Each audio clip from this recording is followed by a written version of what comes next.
¿Qué tal, amigos? Les habla el Padre Rafael Chávez y aquí estamos de nuevo en su espacio Meditaciones. Hoy es domingo 10 de noviembre, domingo 32º del tiempo ordinario. En el nombre del Padre, del Hijo y del Espíritu Santo. Amén. Dios omnipotente y misericordioso, aparta de nosotros todos los males, para que con el alma y el cuerpo bien dispuestos, podamos con libertad de espíritu cumplir lo que es de tu agrado. Por nuestro Señor Jesucristo, tu Hijo, que vive y reina contigo en la unidad del Espíritu Santo, y es Dios por los siglos de los siglos. Amén. La primera lectura de este domingo está tomada del primer libro de Reyes, capítulo 17, versículos del 10 al 16. En aquel tiempo, el profeta Elías se puso en camino hacia Sarepta. Al llegar a la puerta de la ciudad, encontró allí una viuda que recogía leña. La llamó y le dijo: «Tráeme por favor un poco de agua para beber». Cuando ella se alejaba, el profeta le gritó: «Por favor, tráeme también un poco de pan». Ella le respondió: «Te juro por el Señor tu Dios, que no me queda ni un pedazo de pan. Tan solo me queda un puñado de harina en la tinaja y un poco de aceite en la vasija. Ya ves que estaba recogiendo unos cuantos leños. Voy a preparar un pan para mí y para mi hijo. Nos lo comeremos y luego moriremos». Elías le dijo: «No temas, anda y prepáralo como has dicho, pero primero haz un panecillo para mí y tráemelo. Después lo harás para ti y para tu hijo, porque así dice el Señor Dios de Israel: la tinaja de harina no se vaciará, la vasija de aceite no se agotará, hasta el día en que el Señor envíe la lluvia sobre la tierra». Entonces ella se fue, hizo lo que el profeta le había dicho, y comieron él, ella y el niño. Y tal como había dicho el Señor por medio de Elías, a partir de ese momento ni la tinaja de harina se vació, ni la vasija de aceite se agotó. Palabra de Dios, te alabamos, Señor. Salmo 145. Alaba, alma mía, al Señor, que mantiene su fidelidad perpetuamente, que hace justicia a los oprimidos, que da pan a los hambrientos. Alaba, alma mía, al Señor. El Señor liberta a los cautivos. El Señor abre los ojos al ciego. El Señor endereza a los que ya se doblan. El Señor ama a los justos. El Señor guarda a los peregrinos. Alaba, alma mía, al Señor. Sustenta al huérfano y a la viuda, y trastorna el camino de los malvados. El Señor reina eternamente, tu Dios, Sión, de edad en edad.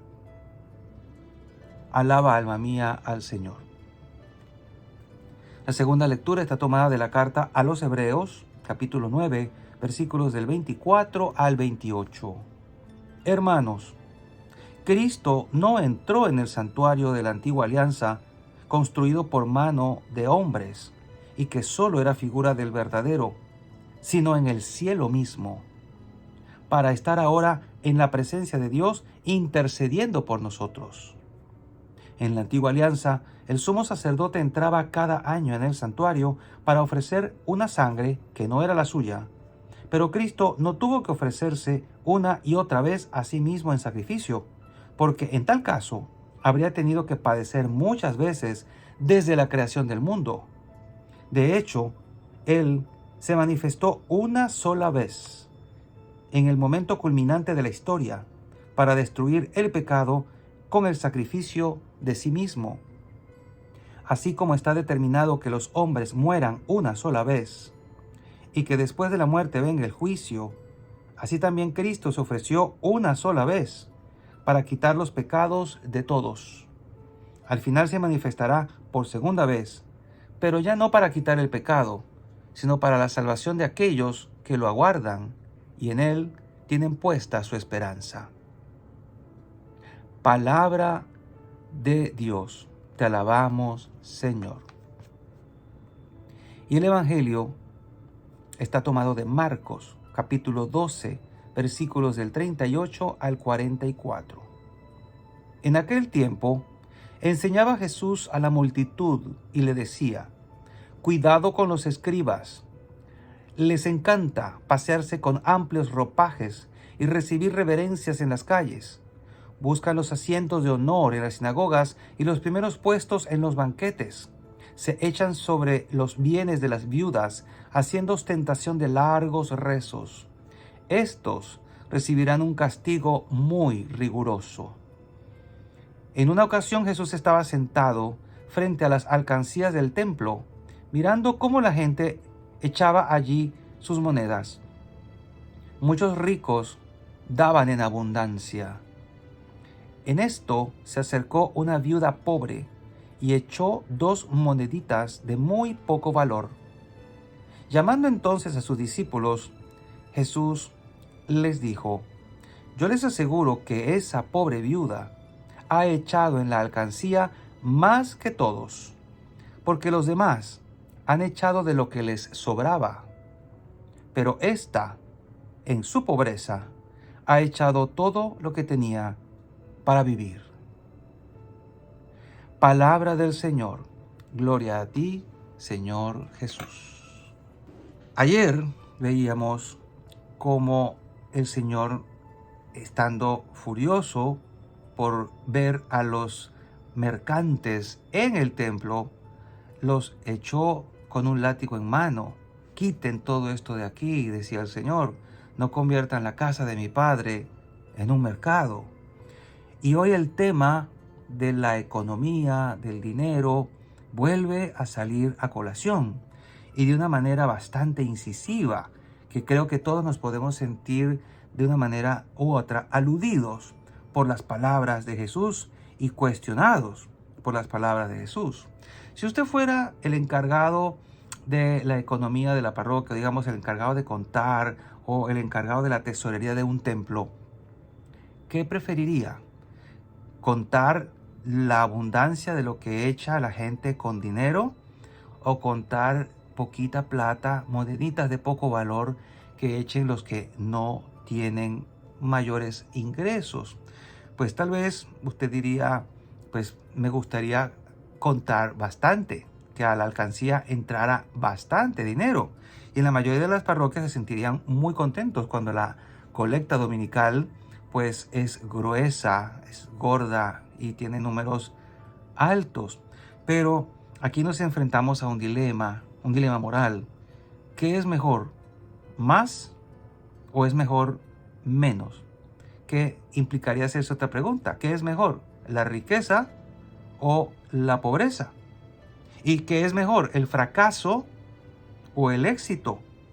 Y podríamos decir que todo depende de la realidad espiritual que esté en juego. Tenemos, por ejemplo, la comparación entre el éxito y el fracaso. Y supongamos que una persona se embarca en una aventura empresarial egoísta e inmoral, pero que rápidamente tiene grandes ingresos. Muchos lo consideran un éxito rotundo. Y supongamos que otra persona busca con oración cumplir siempre la voluntad del Señor y da comienzo a un negocio. Y después de varios años de intentarlo, digamos que pues, su negocio fracasa y termina declarándose en quiebra. ¿Cuál entonces es la situación mejor? ¿La del primero o la del segundo? Y uno puede afirmar sin miedo a equivocarse que ciertamente la situación del segundo es por mucho la mejor. Resultó el ganador porque siempre buscó hacer la voluntad de Dios. ¿Y por qué? Porque el fruto espiritual de esta segunda opción es muchísimo más grande que el de la primera opción. A pesar de todos los reveses mundanos que tuvo que padecer, hay un tesoro allí espiritual muy valioso, más que la riqueza terrenal. Aunque todo el mundo piense lo contrario, felicite al primero y pues digamos que le dé una palmadita en la espalda al segundo. Dios juzga el corazón y no los resultados mundanos. De hecho, desde una perspectiva única y meramente mundana, toda la vida de Jesucristo fue un completo fracaso. Fijémonos que fue arrestado, acusado de un delito capital, golpeado, asesinado, crucificado como un criminal. Cuando mires a Jesús clavado en la cruz, recuerda que ese era un castigo para los criminales de alta gama en el tiempo de los romanos, y que allí está nuestro Señor, como un criminal y un bandido. Muchos esperaban que inaugurara el reino terrenal, un reino glorioso al estilo antiguo, que no lo hizo, ni siquiera después de la resurrección lo levantó. Así que muchos se sintieron defraudados. Antes de morir lo dejaron, y después de morir muchos también se sintieron defraudados y se fueron, lo abandonaron. Entonces, realmente desde el punto de vista mundano, Jesucristo fue un fracasado. No te asustes cuando te llamen así, porque en cierta manera podrías decir, pues me está comparando con el Señor. Pero espiritualmente su reino está ahora en pleno florecimiento, y algún día nuestros propios ojos lo verán. Volvamos, sin embargo, a nuestra pregunta original. Si tú estuvieras a cargo del tesoro del templo y te dieran la misma opción que Jesús señaló de recibir grandes sumas de dinero de los ricos, o las 2 moneditas de aquella pobre viuda, ciertamente sería mejor aceptar las 2 monedas. Usted dirá, pero padre, ¿cómo va a ser esto? Sí, moralmente hablando, sí, eso es difícil de comprender. Entonces esto es una señal de que tú vives más de acuerdo con los valores del mundo que con los valores del reino espiritual de Dios. Y nosotros, como gente de iglesia, gente de parroquia, tenemos que estar muy, digamos, apercibidos de esta situación, porque se nos puede colar el espíritu mundano en el que pensemos que más es mejor. Y cuidado con esto. La viuda pobre dio solamente 2 monedas pequeñas, pero dio más que eso en realidad, porque dice el Evangelio que dio todo lo que tenía para vivir. Entonces dio el regalo espiritual de su generosidad y de su plena confianza en Dios, porque al dar todo lo que tenía para vivir, ella puso su confianza en que el Señor no la dejaría morirse de hambre, en que el Señor velaría por ella, en que todo lo que vendría después sería don y gracia del Altísimo. Y esto es infinitamente mucho más valioso que el dinero sobrante que dan los que tienen mucho, porque no pienses que aquellos que dan con generosidad se van a quedar sin nada. Sus bolsillos siguen llenos y sus cuentas también. Entonces no es que se van a empobrecer. Esta viuda, sin embargo, sí que quedó sin nada. Esto es infinitamente más fructífero para la construcción del reino de Dios que el regalo del exceso de alguien más. Dios, oye bien, Dios no necesita tu dinero, pero nosotros necesitamos dárselo. ¿Por qué? Porque es desapegarnos de Él.